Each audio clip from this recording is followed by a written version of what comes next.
buenas tardes a todos los presentes.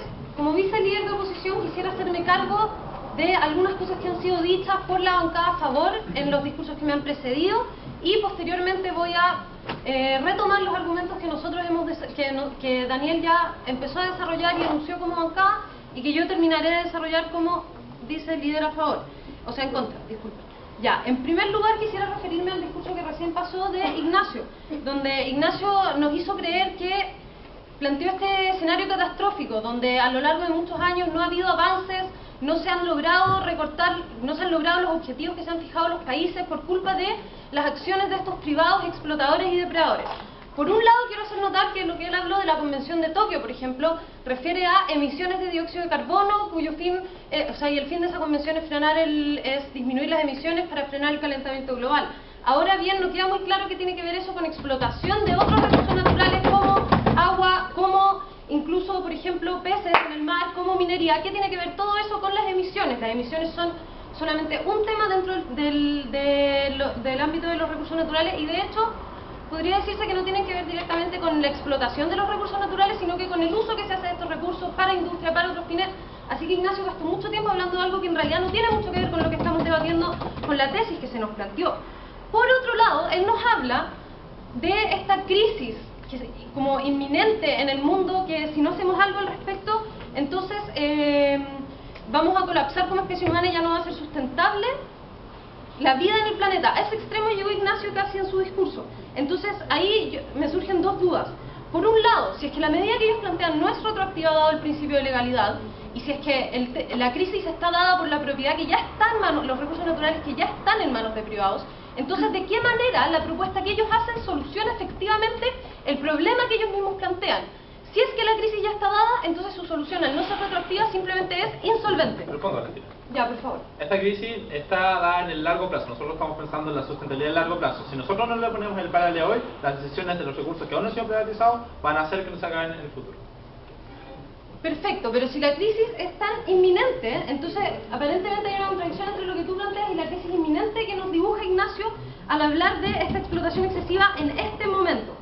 Y en segundo lugar, como ya ha señalado mi compañero Daniel, los oradores de la bancada a favor no se han hecho cargo de qué manera el hecho de que los recursos naturales estén 100% en manos estatales, como ellos proponen, a partir de ahora en el futuro, ayuda a asegurar la sustentabilidad de la explotación de dichos recursos. Y tampoco se hacen cargo del hecho de que efectivamente esos recursos se van a seguir explotando, porque la población humana sigue creciendo, hay necesidades de agua, de metales, de energía termoeléctrica, de distintos recursos, no gracias, de distintos recursos que se van a seguir explotando. Entonces, habiendo dicho eso sobre el discurso del orador que me precedió, quisiera referirme a nuestros argumentos, reconstruir un poco el argumento del nuevo trato transnacional y explicar los otros dos argumentos. Entonces, en primer lugar tenemos este nuevo trato, donde va a haber un fortalecimiento de instituciones internacionales, donde vamos a regular mejor lo que hacen los privados, que es lo que la contraparte hace parecer como algo imposible porque existe este derecho de propiedad y una vez que tú le das propiedad a un privado, él puede hacer lo que quiera con esa propiedad que es suya. Eso simplemente no es así. Tú puedes darle propiedad a alguien y aún así hay ciertas cosas que no se pueden hacer, no en virtud de tener una propiedad yo puedo hacer lo que se me plazca dentro de ella, no en virtud de tener una propiedad yo puedo cultivar marihuana y venderla si es que la marihuana donde yo vivo es ilegal. Entonces vemos que hay posibilidades de regular la propiedad privada. No, gracias. Vemos que hay posibilidades de regular la propiedad privada, posibilidad que ellos han ignorado por completo a lo largo de sus discursos. Y eso se puede hacer a nivel transnacional de manera de evitar el aprovechamiento por parte de grandes empresas hacia países que quizás pueden tener menos poder de negociación. Para equiparar eso es que nosotros hablamos de este nuevo trato transnacional. Su punto, por favor. Vale, la propiedad privada no se trata sobre quién tiene o no tiene propiedad en nuestro caso, se trata sobre la toma de decisiones. El privado toma decisiones pensando en el beneficio de corto plazo, el Estado toma decisiones pensando en la sustentabilidad a larguísimo plazo. Algo que todavía no prueban, dado que ellos plantean que el problema es esta responsabilidad de privados y no pensar en el largo plazo. ¿Qué garantiza que los políticos, los dirigentes que conforman el Estado que actúa y que toma decisiones van a efectivamente actuar tomando decisiones de largo plazo? Ellos nos han hablado de que el Estado en realidad es la comunidad, dijo el primer ministro. Pero eso, ¿cuáles son las implicancias concretas de esa afirmación? Que en abstracto suena muy idealista, muy bella, pero ¿qué implica en concreto? ¿Vamos a estar haciendo plebiscitos para decidir las políticas de una empresa estatal de cobre, por ejemplo, en el caso de Chile?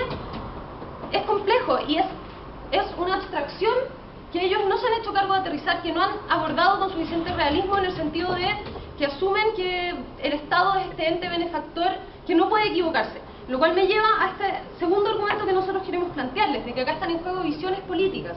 Por un lado, tenemos este estatismo que idealiza al Estado como un ente que no se equivoca, y por otro lado nosotros venimos a ofrecer un liberalismo, que no es lo mismo que un neoliberalismo, donde no hay ningún tipo de regulación y se deja actuar a los privados como ellos deseen. Por el contrario, el liberalismo implica un respeto profundo por las instituciones, por la regulación que puede existir de la empresa privada, una preocupación por la distribución, pero una distribución que se hace después del hecho, como plantea mi compañero Daniel, a través de impuestos que se recaudan de empresas privadas y que luego se usan para redistribuir los beneficios de la explotación de los recursos naturales, lo cual soluciona este problema que ellos plantearon en su primer discurso de que los beneficios no llegan a toda la población, lo cual, por lo demás, no gracias, tampoco se asegura a través de un plan de explotación estatal. Entonces vemos que, ellos han presentado esta visión idealizada de un Estado que no se prueba a través de sus argumentos, y nosotros proponemos que las regulaciones y las instituciones pueden ser más eficaces. Y finalmente, económicamente tenemos un Estado que según ellos puede explotar los recursos de manera adecuada. El problema es que ahí entran características propias del Estado que lo impiden actuar de manera óptima en la esfera económica. Tiene que responder a criterios políticos, criterios electorales muchas veces, criterios partidistas, y tiene muchas otras preocupaciones, además de estar preocupándose de explotar todos los recursos naturales dentro de un territorio nacional.